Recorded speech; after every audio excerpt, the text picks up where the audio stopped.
very concept of the institution of higher learning is about to be broken. Our nation's combined student loan debt is now hit $1 trillion. College tuition has increased more than any other good or service in the entire U.S. economy. It's like a subprime mortgage broker that ripped you off. Original balances in the tens and $20,000s of dollars, ballooning up into hundreds of thousands of dollars. If I do ever have kids, my private loans will be directly passed to them, even if I die. It's a nightmare. The government will make $184 billion off our kids trying to get an education. Colleges have turned into these large businesses. It's a feeding frenzy to outbuild your rivals. It created a race.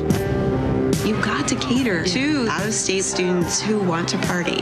Some of our leading presidents can be quite shameless in the size of their compensation. The older generations that criticize the millennials grew up in a time when you could go to a state university and pay your way through with summer jobs. There's going to be a collapse. People just don't want to pay for it anymore. Higher education in America has been very successful for centuries.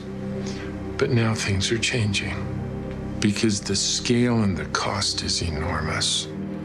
We have a product that is so expensive that a lot of people can't pay for it, and they have to go into debt, and it just isn't viable.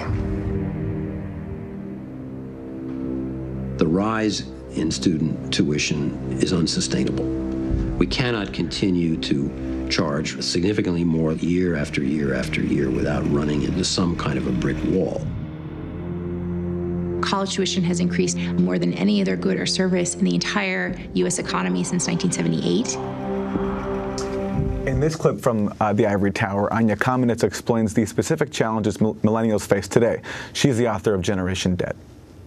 A lot of the older generations that criticize the millennials grew up in a time when you could go to a state university and pay your way through with summer jobs. These millennial children then got to college and realized, oh, the money's not there to pay for me. I'm not going to be able to graduate into a cushy job. And in fact, everything that I was told about the way that the world works turns out not to be the case.